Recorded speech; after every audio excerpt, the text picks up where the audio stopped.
Great to be here. So I am here to talk about how to acquire your first million users. And in particular, I'm going to talk about the influence that your business model, your company's business model, has on the online marketing channels that are available to you and the probability that you'll be able to use those online marketing channels to get to 1 million users.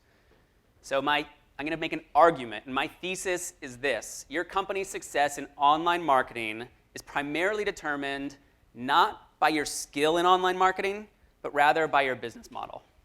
So online marketing is a business model competition. And the better and more competitive that your company's revenue model is, the more marketing channels that will be available to you, and the faster you're going to be able to get to 1 million users and beyond. So by way of quick background, I went to Yale College. I graduated in 2005. I went back there for law school and graduated in 2009. And I had never been involved in tech or marketing previously. Had you told me before I started this company that this is what I'd be doing today, I would have said you were insane. So we started Thumbtack while I was in law school. Jonathan on the right was in my class in undergrad. We started the club soccer team together there. We met Marco, who's in the center of the picture, after we graduated. We knew we wanted to start something together. We brainstormed big opportunities, and we landed on Thumbtack. Thumbtack is the best service for hiring local professionals. So we intelligently match you to experienced professionals so you can accomplish projects that are central to your life. For example, you can use Thumbtack to remodel your home, plan your wedding, learn guitar. We've raised about $150 million from VCs over the years. We're a team of 1,000 in the US and abroad, and we have more paying businesses that use our service than Yelp or Angie's List. I've led much of our online marketing over time, which has resulted in more than 1 million business registrations without one salesperson, about 25 million consumer visitors over the last year. Last year, we sent $1.8 billion in business to the pros in our network. I think we're now the biggest website where Americans hire a few different types of services like DJs, personal trainers, photographers, movers. So how do we acquire our first million users? Well, let me first say how we did not acquire our first million users. So we did not have a Field of Dreams app. And so what is a Field of Dreams app? A Field of Dreams app is a site or service that you build it and they come. So you know these products. They're products that market themselves. They're big names in the tech industry. As an example, if your product involves 14-year-olds sexting each other with messages that disappear, it might go viral and market itself. And if you can build such a product, that's amazing for you. But most mere mortal products that most people in this room are going to be building don't do the marketing for you. So we were not Facebook, we were not Twitter, and no, we were not Snapchat. We built it, and they did not come. Instead, our marketing was a true labor of love. That is, we had to build everything from scratch with dozens of 10% optimizations over the course of years. So if, like us, you have a consumer service that is not a Field of Dreams app, what do you do? The first question you need to ask is, do you have a revenue model? The types of marketing that are available to you fall into one of two buckets depending on whether you're making money. So the first bucket are the types of things that you can do if you don't have a revenue model, if you're not making money.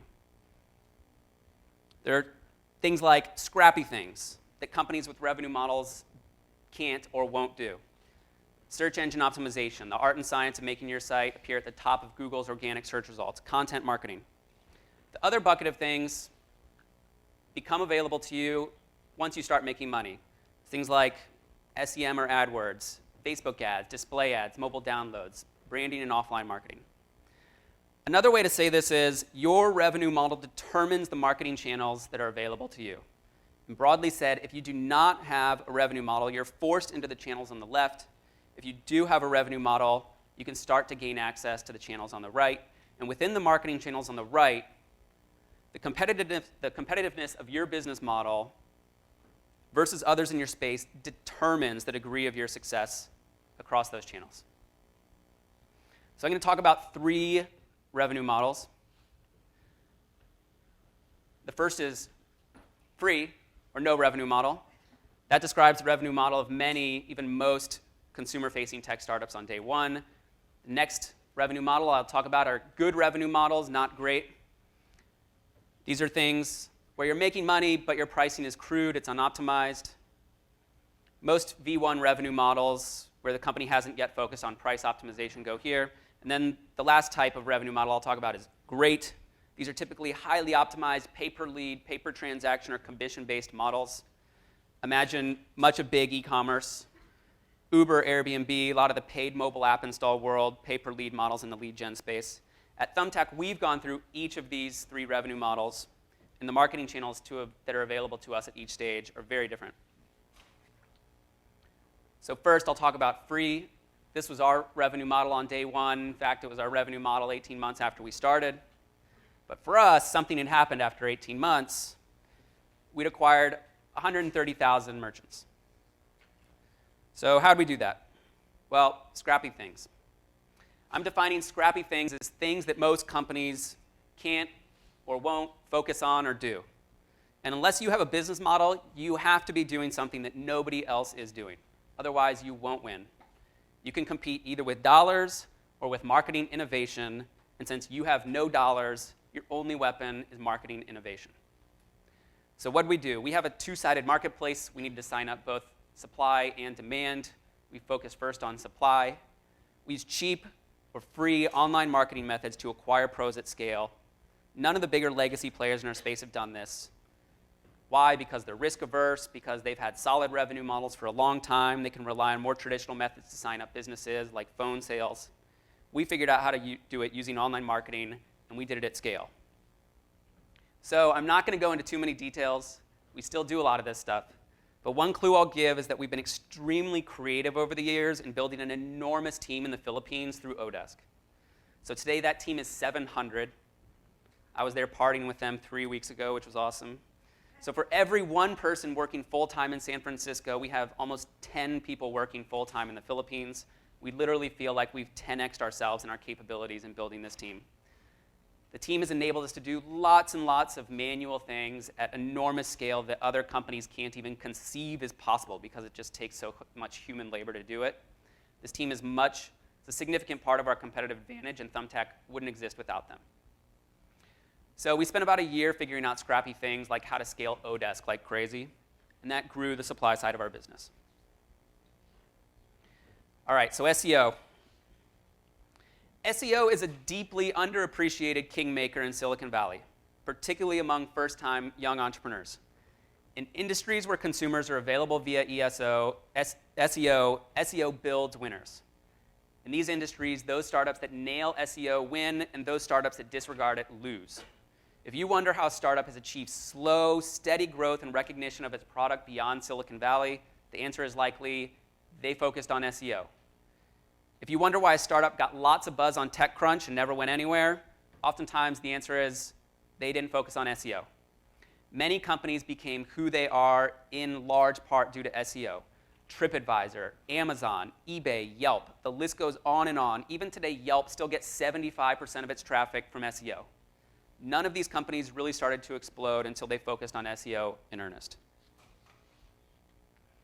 In our case, after we finished our scrappy phase, we spent 18 months building our site for SEO. And during those 18 months, it's basically all we did. This was a huge bet.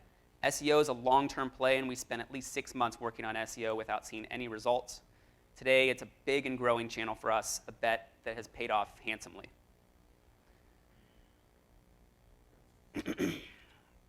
Last thing I'll talk about is content marketing. So I'd include content marketing here among the channels of the things that you can take advantage of if you have no revenue model. Content marketing, it's the art and science of producing and promoting content like articles, blog posts, anything that involves writing, visuals that people want to read or see with the goal of building awareness about your product or service. The question I'd ask for you, for your company is content marketing real? That is, can it really deliver the growth needed to build a huge business? When your revenue model is free, I'd argue that content marketing really needs to serve SEO purposes in order to make a huge business impact. One-off viral blog posts aren't going to build a business. Producing content at scale for SEO purposes might help you build a business. One example of content marketing that I'm familiar with is leveraging proprietary data to get attention from the press. For example, Zillow has built a very well-known brand largely on the back of its content marketing strategy. It has proprietary housing price data and has leveraged that data to get in front of the public and policymakers at enormous scale. Last fall, they hosted a roundtable on housing with President Obama. That's insane. That's the result of an extremely well-executed content marketing strategy at scale over the course of many, many years. For us, we spent a lot of time on content marketing once we built our SEO fundamentals. For example, we've produced surveys of the small businesses on our site that have gotten our company lots of press mentions from news outlets, policymakers, politicians. We did a survey. It appeared on the cover of The Economist magazine last summer. We did this all basically as a high-end link building strategy, but it turned out to also have some nice brand benefits as well. It cost us very little money to execute, other than our time costs. All right, so that's free stuff. Let's talk about good but not great revenue models. If you have a good but not great revenue model, you can start dipping your toes into the paid marketing world. To be clear, good but not great business model is a revenue model, but it's unoptimized. That is, you're leaving money on the table by not price discriminating among customers as well as you possibly could. So I'm going to talk about an example of where we had that.